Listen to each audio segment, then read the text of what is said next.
and I am drawn to the east, to the east, to the east wall.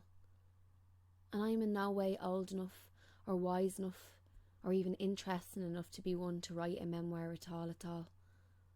I have just found that east wall is the place that has touched all who have set foot there.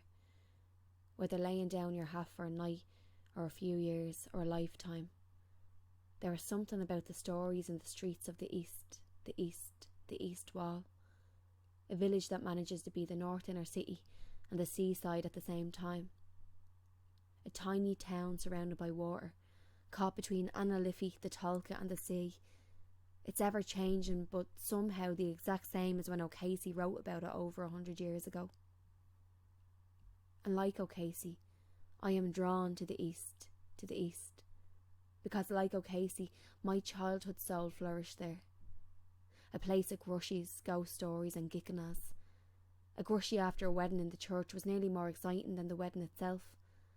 Kids waiting and anticipating, baiting the head off each other to get a few coppers. It was thrilling.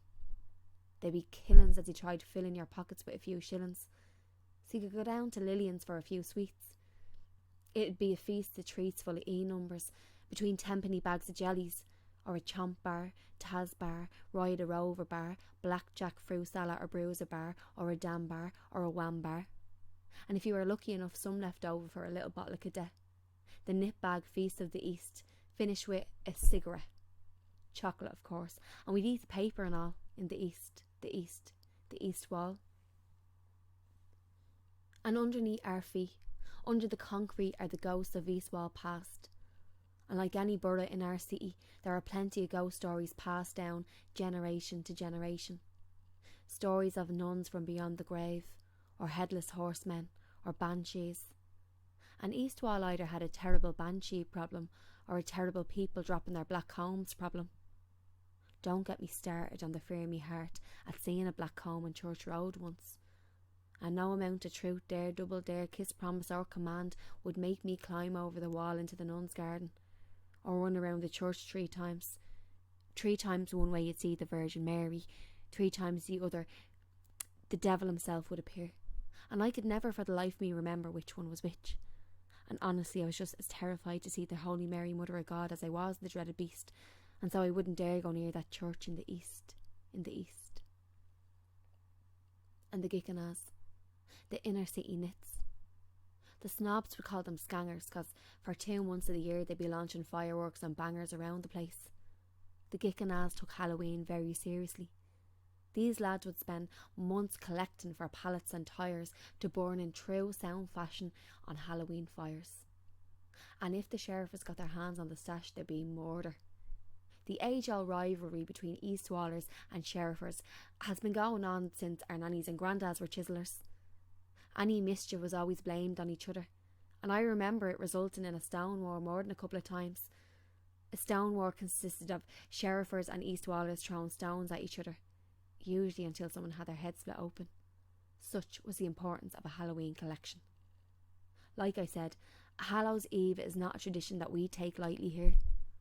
The spirit of sound manifests in our town and is paid tribute with Halloween parades and Halloween feasts, and of course going door to door getting loads of sweets. But we used to say, help the Halloween party, and not trick or treat, because our mas and dads wouldn't have us going round saying that American shite. And as we turned to teens, there was plenty of messing. Knick-knacks was replaced with kissing. First kisses down the lane after dark, and first cheap cans in the rain down in Fairview Park. We got up to all kinds of mischief. We were bold and full of cheek, but mostly harmless in the east.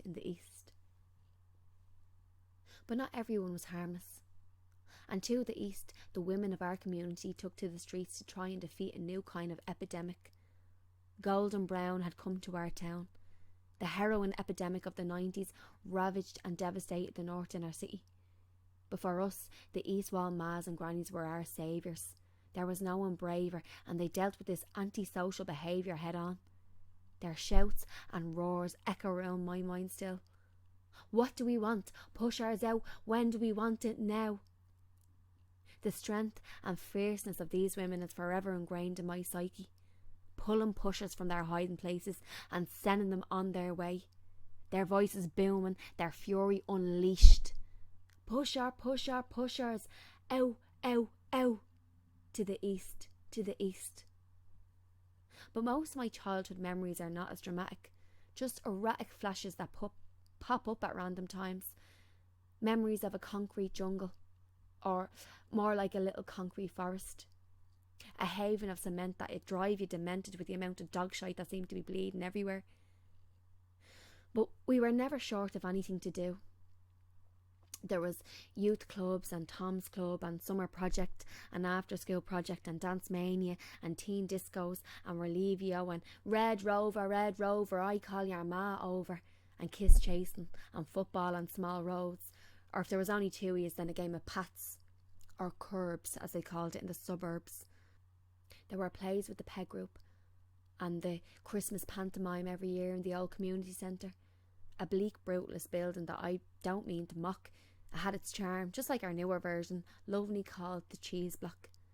There were nosy neighbours tutting, cause nothing brought us more joy than scutting on the back of the Maxall trucks, going to their base on me road, or young ones strutting down the road in their best pyjamas, street urchins with runny noses and scraped knees giving our mothers heart attacks in the east, in the east. The East Wall is known for its community, for its people. It's always been a place of blue-collar workers, the dockers, the working class, the risen people.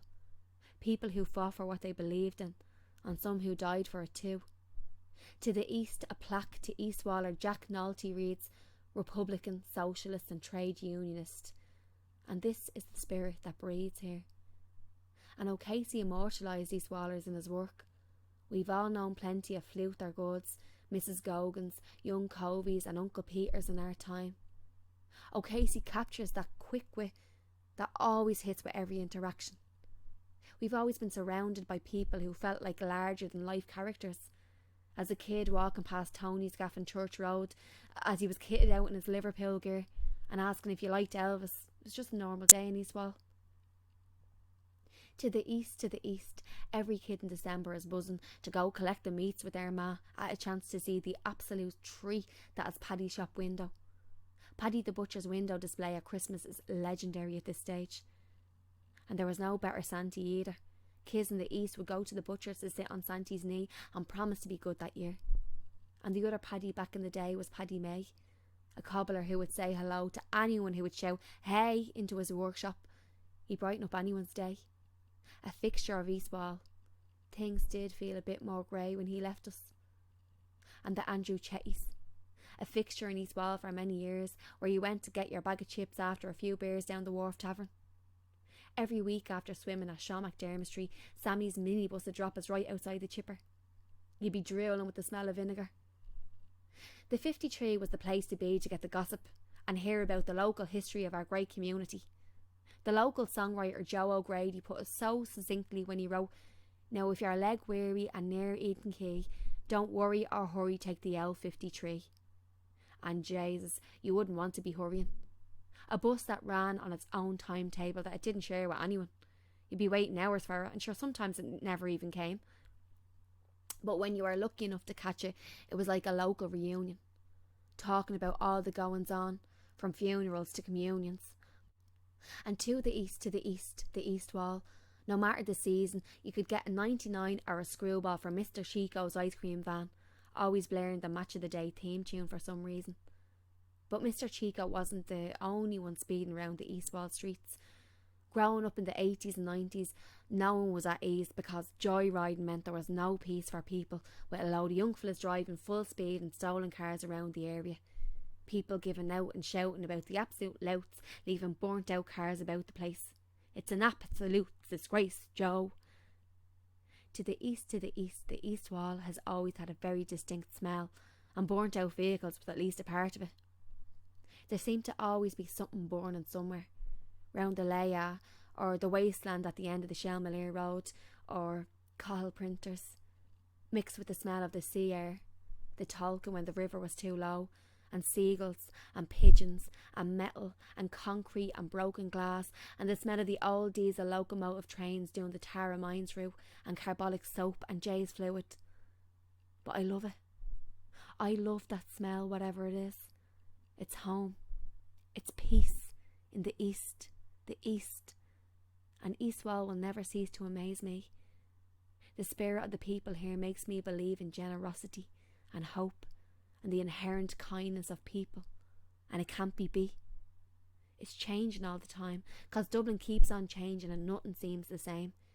Every day you see an island bridge or a Teelan Way that wasn't there before, or a McDonald's or a Starbucks or a German supermarket to explore. And like I declared at the start, I am in no way qualified to speak on experiences and lives of others that are here. I am no historian.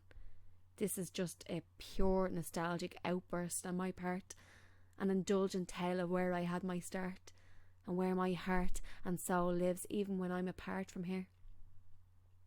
To bring it back to O'Casey, and I always do, he talks about the women in Plough as toiling through tremendous difficulties and keeping a bright heart throughout it all. And nothing describes better to me the very essence of the East Wall.